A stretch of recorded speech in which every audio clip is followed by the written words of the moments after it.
Eso sí, antes de continuar con las noticias os tengo que hacer el recordatorio. ¿Cómo vais a estar la temporada, toda la temporada, sin la camiseta de nuestro equipo del Real Madrid, donde la estamos vendiendo en exclusiva en jmadrid.com?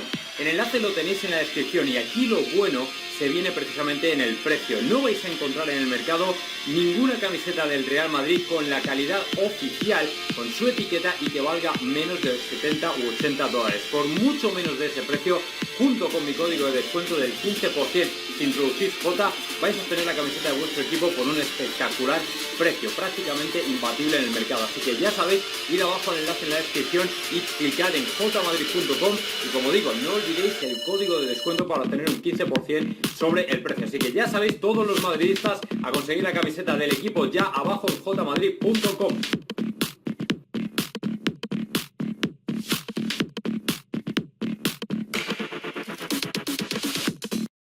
Bien, ¿qué tal amigos? Bienvenidos a Dr. J Football and Fun. Bueno, hoy quería en este vídeo, ya sabéis, un poco más largo de lo habitual, en el que, bueno, no solo tratamos noticias que tratamos en los clips cortitos, sino que también pues es un poco más dedicado a lo que es mi opinión al respecto de determinados asuntos. Y lo cierto es que hoy, por ejemplo, traigo 4 importantes noticias, o por lo menos 4 temas de los que hablar, 4 temas que comentar y que lógicamente importan a todos los madridistas. Vamos a hablar lo primero de cómo pinta el partido del domingo, sobre todo en cuanto a las rotaciones y los cambios que podríamos ver en el 11 inicial. Vamos a hablar también, por supuesto, de esa noticia que daba ayer Iván Martín en OK Diario al respecto de que el Real Madrid y Haaland estarían prácticamente ya en un preacuerdo que sería como la antesala de lo que se viene, y es un 2022 fabuloso a nivel de fichajes, a nivel de delantera y a nivel de prácticamente todo. Y luego me he dejado para el final un par de temas que yo creo que son también interesantes contar. Uno, el de el aviso que han hecho en Italia acerca de los arbitrajes que podría sufrir el Real Madrid en Champions, y el último de ellos, una noticia prácticamente de última hora que le ha dado además José Félix Díaz al respecto de la posición que va a adoptar la FIFA, que es bastante más sensata y que va un poco más en la línea de lo que ha venido comentando Florentino Pérez y que ha movido lógicamente todo el tema de la Superliga, ¿vale? Así que vamos un poco por partes. Dejad que aclare la voz porque si no va a ser difícil. El primer tema, el domingo se viene partidazo frente al Celta. ¿Por qué? Lógicamente por muchos motivos. Daos cuenta de que va a ser, lo primero, el primer partido de esta temporada en casa, ¿vale? Sabéis que los 3 primeros los hemos jugado fuera por razones y por motivos de las obras del Bernabéu, porque nos interesaba, pero lo mejor de todo es que hemos sacado un balance muy positivo de 3 partidos jugados a domicilio, es decir, 2 victorias y un empate. En mi opinión creo que son balance lo suficientemente positivo como para ahora volver al Bernabéu e intentar consolidar esa racha y que, bueno, pues que de alguna manera sigamos adelante como primeros en la clasificación, sigamos sacando toda la ventaja que podamos a rivales directos como Barcelona y Atlético de Madrid o Sevilla, y que, bueno, pues que de alguna manera consolidemos que efectivamente este Real Madrid no va de farol y que sin embargo ha entrado en una dinámica muy positiva con Carlo Ancelotti, que en mi opinión ya ha dejado muy buenas sensaciones. Pero lógicamente cuando se trata de este partido hay otros 2 aspectos que cabe destacar. El primero de ellos es que volvemos al Bernabéu 500 y pico días, año y medio después del último partido, que fue precisamente frente al FC Barcelona en aquel majestuoso 2-0 con goles de Vinicius y Mariano, que fue una auténtica maravilla, pero fue el último, por desgracia, que vimos antes del COVID, así que será el nuevo Bernabéu, o este Bernabéu en obras, el testigo del regreso del Real Madrid a su estadio, lo cual emociona siempre, por supuesto. Pero luego, sobre todo, el aspecto más importante es destacar qué tipo de 11 vamos a ver en un fin de semana plagado de jugadores que vuelven de la concentración con sus selecciones. Y especialmente llama la atención los que vienen del otro lado del charco, como son Casemiro, Militao, Vinicius o por ejemplo Fede Valverde. Es decir, va Carlo Ancelotti a darles descanso, reposo, les va a decir, oye, mira, quedaros esta semana, este fin de semana en casa, no los voy a convocar, o les va a convocar y los va a dejar en el banquillo. Va a ser la oportunidad de que Camavinga vista por primera vez la elástica del Real Madrid, que es en definitiva lo que va a ocurrir. Bueno, pues yo creo que lo primero de todo, Carlo Ancelotti no es insensible o impermeable a lo que sucede a sus jugadores, y de hecho siempre se ha sacado el promedio y da un poquito más de descanso de lo que estaba dando Zidane a los jugadores. Entonces yo creo que en este sentido él no va a ser completamente ajeno al cansancio que puedan acumular sus jugadores, pero no solo los que vienen de Brasil o de Uruguay, sino también los que vienen de Europa. Hazard, por ejemplo, ha disputado bastantes minutos y en este sentido, lógicamente, trae una carga interesante de partidos a la espalda. Luego también Gareth Bale, que ha sido capitán y líder de su selección, y bueno, pues de alguna manera el único que ha tenido algo de descanso ha sido Courtois, al que mandaron de vuelta a Madrid, precisamente dejándole descansar del partido frente a Bielorrusia, puesto que se tenía que comer todo el viaje y todo el trayecto, y bueno, pues de alguna manera le concedió Roberto Martínez ese indulto a nivel de jugar y ahora ha podido descansar. Así que lógicamente Carlo Ancelotti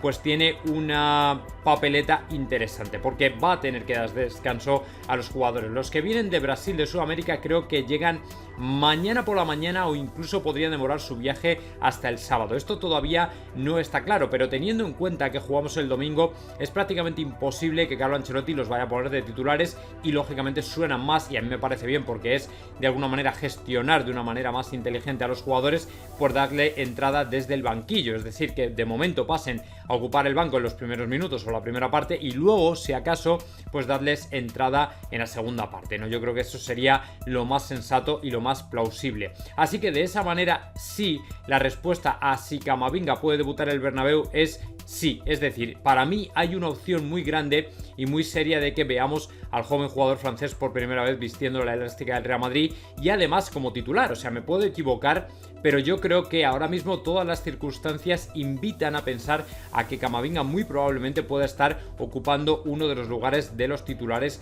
del Real Madrid, uno de los lugares del once inicial. Y además va a ser muy interesante ver ese centro del campo, porque yo entiendo que si vamos a poner que Casemiro no jugara, ¿vale? Vamos a poner que a los brasileños les da descanso, pues yo creo que lógicamente como medio centro defensivo Antonio Blanco podría tener la oportunidad de jugar. No creo sinceramente que Carlo Ancelotti vaya a retrasar otra vez a Camavinga hasta esa posición, porque yo creo que le quiere desarrollado en otras posiciones más adelantadas en el medio del campo, y sobre todo porque yo creo que Ancelotti le quiere ver en labores de creación. Yo creo que es ahí donde va a tener y va a marcar la pauta Camavinga, y creo que es ahí donde le quiere ver Carlo Ancelotti. Entonces, teniendo en cuenta que Kroos no está, teniendo en cuenta que Fede Valverde podría disfrutar de descanso también, o por lo menos empezar desde el banquillo, efectivamente Camavinga puede tener obviamente posibilidades de jugar como titular. Y luego la otra plaza del centro del campo, suponiendo y asumiendo que Ancelotti juegue con un 4-3-3, yo creo que Isco Alarcón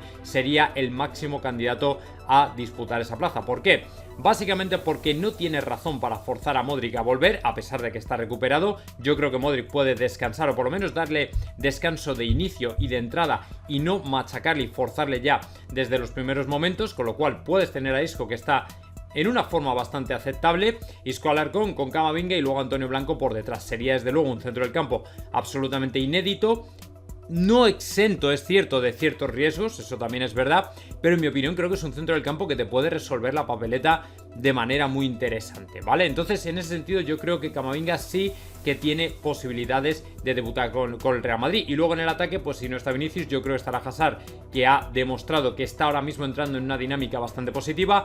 Por el otro lado, yo creo que Gareth Bale no va a descansar, aunque podría hacerlo, y quizá le daría entrada a Rodrigo, y el puesto de delantero centro yo creo que va a ser para Benzema, independientemente de que esté cansado o no, porque Benzema a día de hoy es uno de los jugadores que en mi opinión no puede descansar en el Real Madrid. Así que yo creo que por ahí quedaría un poco la cosa con el 11 que podría presentar Ancelotti frente al Celta, pero luego, como digo, al final la última palabra la tiene él, y al final de nada vale especular si Carleto entiende que tiene que sacar pues otro once inicial, dar prioridad a otros jugadores o lo que sea, ¿vale? Así que en ese sentido tampoco tenemos que comernos mucho la cabeza por eso. Luego, segundo tema importante, Erling Haaland, ¿va a venir al Real Madrid? Bueno, tiene toda la pinta. Ya os comenté a mediados de agosto, veracidad mediante de determinados periodistas que han quedado un poco tocados por el tema de Mbappé, que Ciro López comentaba que el Real Madrid ya tenía un acuerdo a 3 bandas, ¿vale? Esas 3 bandas eran Real Madrid, Borussia Dortmund y Erling Haaland, un preacuerdo para el año que viene. ¿Por qué? El Real Madrid tiene una relación excelente con un club que lógicamente no solo es amigo, sino que además se comporta a la forma tradicional europea, que es entendiendo los pactos de caballeros, las reglas no escritas, las tradiciones y costumbres del fútbol, y que lógicamente cuando ha visto que el Real Madrid se ha comportado como Dios manda, se ha comportado normal y ha dicho, oye mira, que no os vamos a dar el coñazo con Haaland este verano si sabemos que no lo queréis vender, pues evidentemente el Borussia Dortmund el año que viene estará mucho más abierto a negociar con el Real Madrid. Y además es que el Borussia Dortmund asume que tiene ese rol de equipo que forma a figuras, que forma a jóvenes y a posibles futuras estrellas y que al final se van, ¿me entendéis? O sea que en este sentido yo creo que no va a tener ningún problema en venderle al Real Madrid a Erling Haaland, o sea, ningún problema. ¿Qué ha pasado con Jadon Sancho? Más de lo mismo. ¿Qué pasó con Ashraf? Pues que cuando tocó devolverle, se devolvió, al final se fue al Inter y ya está. Es decir, no es un club cerrado que te lo va a poner imposible, que te va a hacer la vida imposible con un jugador. Si al final ellos saben perfectamente que ahora tienen a Moukoko, van a tener que pulir a más estrellas, van a seguir chequeando el mercado de jóvenes promesas. ¿Qué más les da? Y van a ganar una pasta. Y además es que Florentino ya les terminó el estadio en una contratación financiera pues con condiciones muy ventajosas. O sea que es que realmente aquí la fórmula del Real Madrid, de las buenas relaciones, de la diplomacia, sí que va a funcionar. Así que para mí el hecho de que ya entre los clubes haya buena relación es el 50% del trato. Y luego además tenemos a un Erling Haaland que ha seguido a los jugadores y sigue a los jugadores del Real Madrid en Instagram. Le ha dado like cada vez que ha tenido una oportunidad. Se ha fotografiado con Reinier. Su padre estuvo en las instalaciones de Valdebebas. Es decir, ¿qué más argumentos queréis de peso para que Erling Haaland esté pensando en que el Real Madrid es su única prioridad? Realmente no los hay. Es decir, es un jugador que efectivamente estuvo cerca de la Premier por su padre, Alfie Haaland, que jugó en el City. Roy Keane le lesionó de mala manera y además en un gesto que para mí no tiene antecedentes en la historia del fútbol y fue realmente feo, porque además luego Roy Keane nunca se ha arrepentido de lo que hizo. Pero bueno, pelillos a la mar. Al final el jugador yo creo que está comprendiendo que el Real Madrid tiene un proyecto de futuro que es probablemente más ilusionante que el de la media de cualquier otro equipo europeo, que además él va a ser uno de los focos, uno de los faros de ese nuevo Real Madrid junto con Kylian Mbappé. Y lógicamente yo en este sentido entiendo que no hay ningún problema para pensar que efectivamente Erling Haaland va a ser uno de los guías del Real Madrid de la próxima década. Entonces para mí, si el acuerdo con el club es cercano y si el acuerdo con el jugador es total, el único escollo que te puede complicar todo es lógicamente la comisión altísima de Mino Raiola, que no es ninguna broma y que lógicamente pues te puede poner en un brete en un momento de la negociación. Pero yo creo que Mino Raiola, después de lo que dijo hace meses de que estaba en deuda en cierto modo con el Real Madrid y que iba a hacer todo lo que pudiera para traer un jugador suyo al Real Madrid y encima el año que viene, que suena también Pogba, cuyo agente es Mino Raiola, yo creo que al final todos van a flexibilizar y sinceramente yo soy muy optimista con el posible fichaje de Haaland por el Real Madrid. Así que ojalá que no me equivoque, ojalá que vaya adelante, porque vamos a tener una delantera que yo de verdad es que me emociono solo de pensarlo. Benzema, Hazard, Vinicius, Mbappé, Haaland. Alguno va a ser sacrificado, evidentemente, pero cuando tienes semejante dinamita en el ataque, ¿cómo no te vas a emocionar como madridista después de todos los años que hemos pasado en blanco y nunca mejor dicho? Así que yo personalmente creo que no tenemos que dudar y ser optimistas, no ingenuos, pero sí optimistas, porque la situación con el PSG es que no tiene nada que ver. Es que con el PSG se hubiera hecho igual si la cúpula directiva hubiera sido europea, a la manera tradicional, o no europea, pero que tengan una mentalidad un poco más normal, más europea en ese sentido a nivel de tratos. Pero bueno, corramos un tupido velo y pasemos a algo que sí que quería comentar y que me importa bastante. Comentan hoy en Italia que ojo a los arbitrajes que se puede llevar el Real Madrid, que le puede imponer Ceferín a los partidos del Real Madrid en la Champions, porque el abogado esloveno, Ceferín, se podría tomar un poco revancha con lo del tema de la Superliga y ponerle arbitrajes al Real Madrid, pues que sean de esos que no gustan nada. Sabéis que la justicia ha retirado cualquier tipo de razón a la UEFA para tomar medidas contra los clubes de la Superliga y lógicamente una de esas medidas era la de excluirles de la próxima edición de Champions, con lo cual se los ha tenido que comer con patatas porque así lo ha dicho la justicia, no porque sea gusto nuestro. Entonces lógicamente él hasta cierto punto en lo que maneja sí que puede a lo mejor tomar sus medidas, y a lo mejor alguno de vosotros me decís, pero bueno Jota, si tú no eres dado a este tipo de cosas, este tipo de teorías de la conspiración, y ¿por qué estás diciendo esto, no? ¿Por qué afirmas semejante cosa? Bueno, pues dejadme que os diga algo. Cuando tú has visto al PSG violar sistemáticamente las reglas del fair play financiero como lo han hecho, evidentemente, y que UEFA y nadie diga nada, evidentemente creo que hay una razón de peso para pensar que efectivamente la UEFA es una organización que da miedo. O sea, da miedo en el sentido de que tiene el monopolio del fútbol y que en la medida de lo que puedan pueden perjudicar efectivamente a nuestro equipo. O sea, yo no voy a decir el Real Madrid siempre sale perjudicado en los arbitrajes, siempre nos la lían, siempre no sé qué, pero sí es verdad que no han dicho nada, ni han mencionado nada. Bueno, sí han mencionado, pero encima para ser más hipócritas todavía y decir que el fair play financiero hay que endurecerlo, el PSG coge y te dice que no han aceptado lo de Mbappé porque hay que ser serios con el fair play financiero, te lo dice el PSG, que se ha pasado por el arco del triunfo todas las reglas del fair play financiero. Vosotros esto lo veis normal. Entonces, claro, a partir de ahí a mí lo que me llama la atención es cómo está reaccionando, mejor dicho, cómo no está reaccionando la UEFA ante estos atropellos, ¿vale?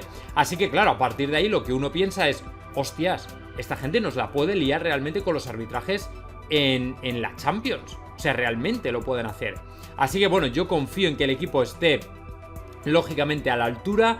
No que pasemos por encima de los rivales, pero sí que de algún modo dominemos lo suficiente el panorama pues como para creer o como para que se haga absolutamente imposible que ningún tipo de ayuda que le pudieran prestar lógicamente al PSG pues nos vaya a perjudicar en lo más mínimo. Yo espero que así sea y que no tengamos que lamentar cualquier otro tipo de situación que nos llevaría a plantearnos la limpieza de la competición. Pero bueno, de momento ahí dejo el aviso. Y luego una noticia de última hora que ha sacado José Félix Díaz, que en mi opinión es que no hay otro camino, o sea, es que es el camino de la razón, del sentido común, de por qué Florentino quiere impulsar la Superliga, y es que la FIFA, que de momento está demostrando que no tiene nada que ver con la UEFA y tiene una visión y una altura de miras que en mi opinión sí que son para tener en cuenta, a través de Arsene Wenger han dicho que efectivamente los parones estos que estamos sufriendo de selecciones que lógicamente interrumpen el fútbol de clubes y que perjudican el negocio del fútbol, podrían concentrarse todos en un mes, en el mes de octubre, ¿vale? Es decir, en lugar de tener parones septiembre, octubre, noviembre y luego marzo, pues seguramente se concentrarían todos los partidos de selecciones en octubre para quitárselo todo de encima y no tener que estar interrumpiendo constantemente el campeonato. En cualquier caso, lo que decía Arsene Wenger es que hay que buscar fórmulas que no perjudiquen lógicamente al negocio del fútbol. ¡Aleluya! Por fin alguien se da cuenta de que lo que dice Florentino no es un disparate. Y a pesar de que dicen de que estos cambios se podrían implementar ni más ni menos que en 2028, lo cual para mí no es suficiente, hay que implementarlos ya, porque ya se está viendo perjudicado el negocio del fútbol, por lo menos ves una ventana abierta a la razón y a la lógica, en este caso que viene de la mano de la FIFA y de Arsene Wenger. Así que yo personalmente celebro que efectivamente se abran un poco a lo que dijo Florentino y que sean un poco más flexibles, que entiendan que lo que hay que hacer es mirar por el negocio del fútbol, porque sin negocio del fútbol, sin esa visión de negocios, sin esa visión de empresa, no hay fútbol, no hay espectáculo y no hay nada, ¿entendéis? Así que, hombre, yo entiendo que lo de 2028 lo dicen porque seguramente ya haya derechos televisivos comprometidos hasta esa fecha y sea difícil maniobrar para cambiarlos, pero en cualquier caso celebro que efectivamente hayan sido pues un poco más abiertos, un poco más flexibles y que se vayan alineando poco a poco con lo que dice Florentino, que en mi opinión es sin duda lo más importante de todo, que es efectivamente que el fútbol desde hace muchos años se está viendo muy perjudicado y que hay que poner medidas para solucionarlo y que hay que estar lógicamente al día y en la actualidad de lo que piden los aficionados, pedimos los aficionados para el fútbol, que es por supuesto que estos parones de selecciones que tenemos que sufrir septiembre, octubre y noviembre no interrumpan lógicamente lo que más nos gusta, que es ni más ni menos que ver el espectáculo y el negocio del fútbol rodando día sí día también. Así que bueno, veremos a ver qué ocurre. Así que nada más, amigos, espero que os haya gustado el vídeo, ya sabéis, dadle like si os gustó y por supuesto os espero en el siguiente.